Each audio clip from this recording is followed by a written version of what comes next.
morning, traders. Welcome to StockCast. My name is Todd Derby, along with co-host James Mason. Good morning, James. How are you doing today? Todd, good morning. I am doing well. How are you? Good.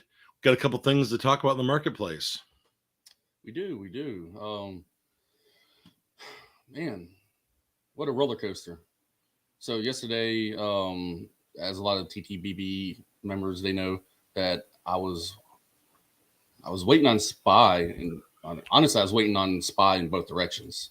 It came out acting weird, and I threw out my bullish and bearish trigger points, and it came close to my bullish one, and thank God it did not trigger, because that would have sucked, because I would literally would have bought at the top and that thing would have dropped. But luckily that one didn't trigger, and it went down and it triggered my bearish one. I was in some okay profit. I was up about $100 a contract, maybe not much more. And, I could have took profits then, but I only had 5 puts, and I was just like, I want to give us a chance to run. It is SPY overall was struggling yesterday, but then we started seeing that bullishness come into it. And as soon as I got to the point where I was at break even again, and I was looking at the charts, it started getting some momentum on the 5-minute chart. And I was just like, man, I'm gonna have to cut it. and I'm glad I did. And the reason why I say I'm glad that I did is because like we were talking about pre-market, Todd, how many times have we watched the market, we knew the sentiment in the market, and all the bearish catalyst, and then the next thing you know, bullish run. If you were short on it, you got smoked. Yeah, and I guess January was a great example. The end of January, that's exactly what happened to me. That's when I took those 2 days of significant losses, and I was not going to let that happen to me yesterday. And I mean, even though it was just 5 contracts, there was no sense of letting $5,000 go to waste. So I just took about $150 loss, which in the big picture is, virtually break even for what you're talking about. But there's been too many. You and I talked about this in the pre-market, that there's too many times where the market doesn't respond to what we think it's supposed to respond based on history in the past. And so you really are rolling the dice or speculating and with your pants down sometimes. Yeah. And I mean, for like the last 2 years, when new traders would come to me, wanting to learn how to trade, and I don't teach how to trade. I mean, I can show you like what I do. That's why I put out those free courses. But like, as for anything in the company, I don't mentor anyone. I don't have time to mentor anyone. But like over to let's say like the last 2 years, can't tell you how many times I've told new traders, like, man, this is the worst time in the market to start just trading. I mean, like to learn to try to day trade. Like, day trading is so freaking hard right now. I'm not even gonna lie. It is so hard because the market, it doesn't respond how it used to. What we're used to, like the people who've been trading for a while, it doesn't respond how we are used to knowing that the market would respond. Yeah, I've had the same issue. Yesterday I had a $300 profit day, and that was a large day for the month of May. I've been taking smaller wins because it's more challenging. Mm-hmm. I mean, technical analysis is just breaking down. But like yesterday, one of the major reasons why I cut it, and I was looking at the chart, and I'll just show you a peek of the chart really quickly here. So right in here is where I cut it. My spot puts. It started pushing back up, and I was like, man, this does not look good whatsoever, and decided to cut it. But one of the main reasons was because when I was watching on our StockCast platform that we're still building out, I was watching the eye feature on it with the whales to follow their accounts, like what they actually had in their accounts at the moment. And when I saw them cover 65% of their XPS contracts because they were short in it, I was just like, man, if they're covering 65% of this, they're expecting the market to move up.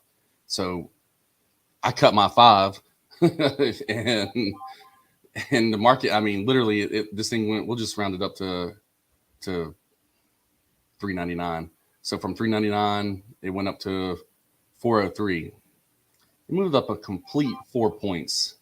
And had you held those puts, man, you'd have been getting hammered up here, hating life.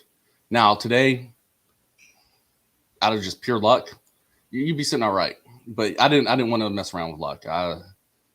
Luck is not a strategy when trading at all. True. So that was my day yesterday with the market and SPY. And man, what a crap show today the market is. I mean, so we're back to not having news, but we don't have news for small caps. But no news for small caps. The CPI numbers came out and they weren't positive. No, not at all. Obviously more inflation. That's the product of handing out money to people. It is what it is. I think it's going to get worse, but at the same time, I'm also not an economist. Well, let's talk about. So we do have some good news. We do, yes. Let's talk about the good news and put a positive spin on today, because I was excited to have the show this morning because I think we did something positive with POAI. Yes, everybody. It's like I spoke yesterday about when everybody emailed Teresa this time, the new marketing director there. Everybody did it in a positive manner. It was professional. As far as I know, it was positive and professional. And you guys were heard. And that's what we have been fighting for that for so freaking long.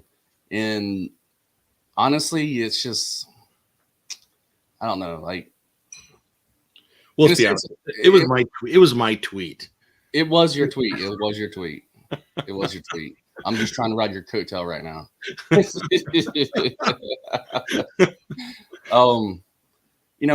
In a sense, it is ridiculous that we are excited that they're actually going to host a conference call, but at the same time, we brought a company out of their old ways, and that was they never would host conference calls for their investors.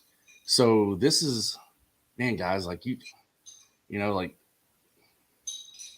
influenced it. You guys hitting them up with emails, you influenced it. And Todd, it's like we talked about yesterday.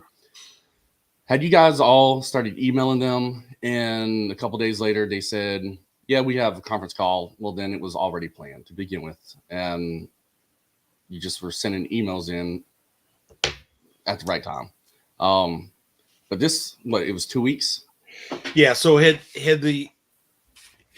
was 2 weeks ago Monday, and had they announced something that week, I would say you can't plan a conference call in a few days. Now it's possible that they had this in the works, but maybe our attention or emails or tweets got them to move a little quicker on it. I do think we played a role in it somehow. I'm going to believe that, and because they are allowing some Q&A. So for them to be, if they're going to do a conference call and do an earnings report, they would just do it and just share and not do Q&A. But if they're doing Q&A to appease members, that means they're ready to deal with some negative questions, which means that they've got a plan coming up down the road. Yeah, you wouldn't put yourself up there for that exposure unless you've got something to respond to it with. Mm-hmm. So, Bob, basically what we're saying is the shit sandwich that we've been eating for the last year, you about ready to get a taste, big boy. Yeah. All right, Jason Lambertson. I'm just afraid some company with more money is going to beat them to the finish line with the tech and steal their thunder. Jason, the good thing right now is, now obviously we don't know what every company in the world is doing. There could be some some secret company out there who's just been lurking in the dark, and they might pop up, but chances are they don't have 150,000 tumors. Predictive Oncology holds the largest library of tumors in the world. And to acquire that many tumors, it would take years. Yeah. Right now, Predictive, out of all the years they've been collecting tumors, they have over $200 million invested into all of that. So not only is that a lot of capital, but more so than the capital, it's the time it takes to collect all those tumors. And it would be pretty hard for a company to just start up and get that many tumors and knock it out quickly. Like they would have to sling billions upon billions of dollars around in this industry to just acquire that many tumors. And they wouldn't even be prepared to bring anything to market just yet. So Predictive does have, in my opinion, a lot of time on their side. But speaking directly to Predictive right now, we don't need to test those damn limits. We're ready to get our damn money. It's just going to be honest. Right. At least see some damn positive return. Like I said, Todd was with me. It was just him and I live stream one day, and I was looking for the next big trade. This was even before APOP even happened yet. I was looking for the next big one because that's what I usually do. And when I came across Predictive Oncology and what they had going on, I told Todd, I said, this is it. This is the next big one. And shit, here we are a year later. But I do, obviously my timeline is way off. It's more so off because after speaking with them, I mean, they did make it sound like this shit was about to happen. And I expected a few months, but I didn't expect a damn year or longer. But I mean, it is what it is. Like I'm married to Predictive Oncology. And it's like one of those things like, you're married and if you try to leave, you're going to take a loss. So you got to stay in.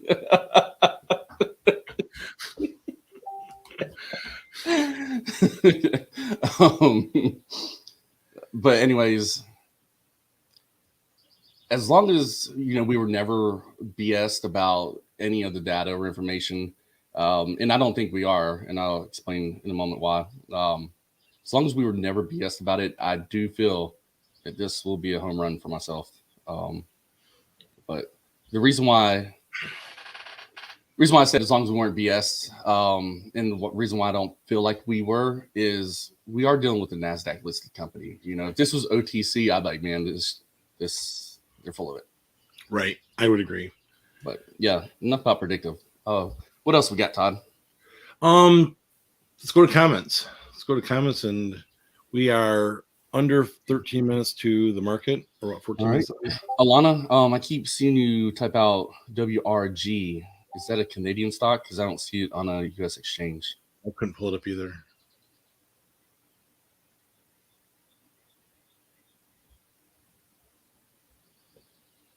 Let's see. Todd, you want to run through comments and I'll wait for hers? Yeah.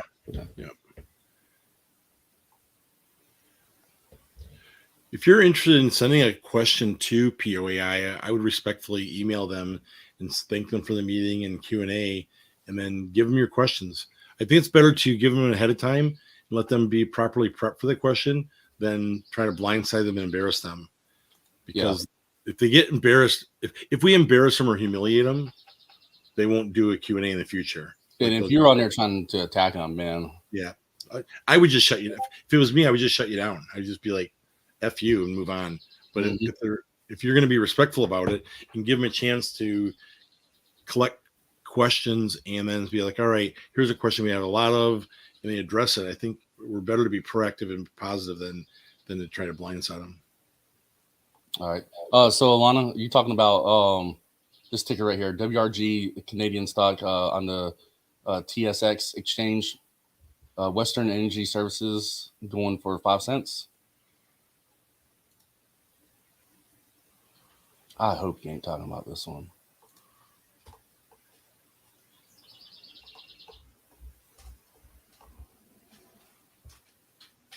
Michael Brabant, we are not doing a group submission to Predictive.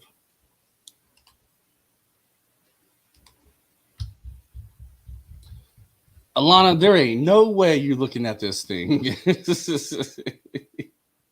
Ain't no way.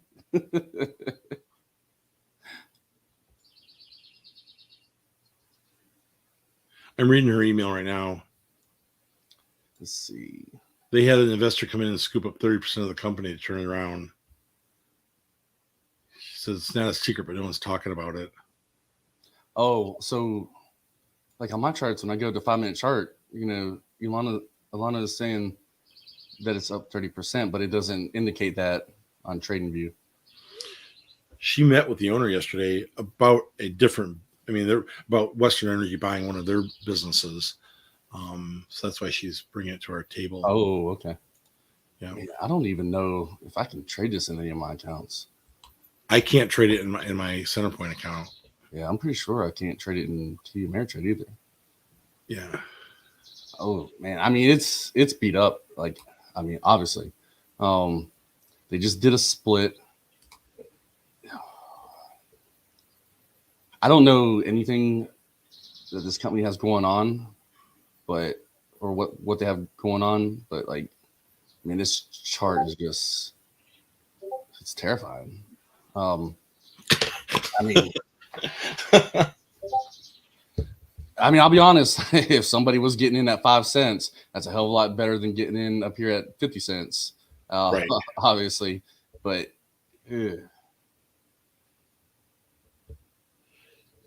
based off technical analysis, and in my own opinion, from a technical standpoint, I can't see any hope. Well, James, would you, if you met the owner and you liked his vision, would you roll 5,000 as a flyer and see if something happens with this, or would you roll $500 or pass on it altogether? If I met with him and saw his vision, would I invest in him? Nope. Because I don't like, you know how many visions people have? People have a lot of damn visions and ideas and shit, and 99.9% of them never pan out. And most of that is because they don't try to follow through on their end. They want someone else to follow through for them. And so yeah, like ideas, things that get pitched to me, I'm usually just like, yeah, your idea sucks. Like, you really have to prove it to me. And like a CEO or any executive trying to pitch something to me, like I have PR firms that try to pitch shit to me all the time. And some of them, I take their meetings just out of the thought process that I have is that maybe one day I might use them. Right. But I don't know. So I might invest, an hour or two here and then cash in on it later. But most people I don't waste my time with. But some of the ideas that get pitched to me, especially with stocks, like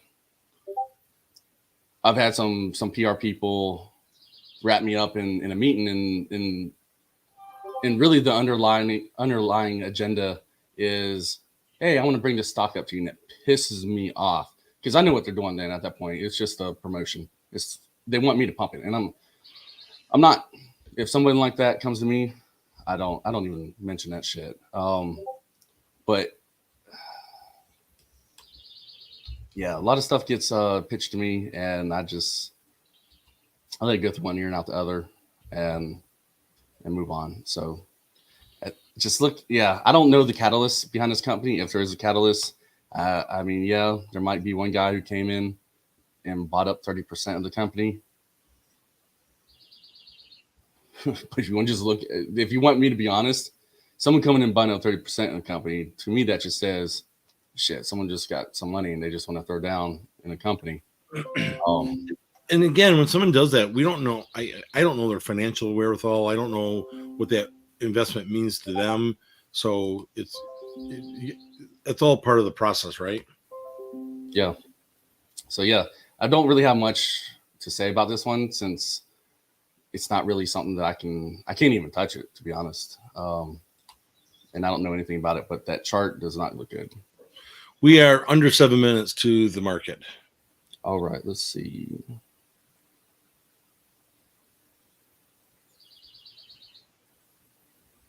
Stephen Gray, my man. That's good. I appreciate you jumping in today.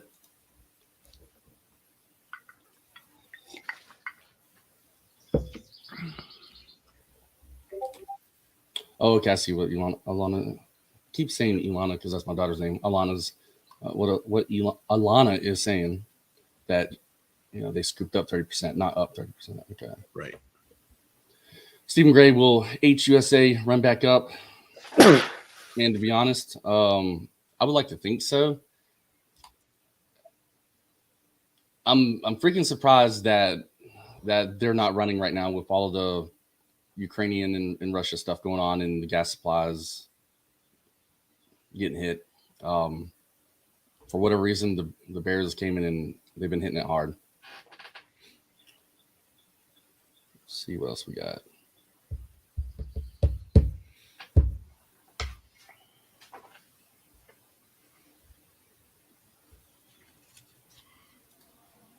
Not sure who this is, but Markian.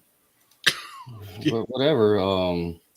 Yeah, first day in the show, and block user. That's how you do it. Let's see.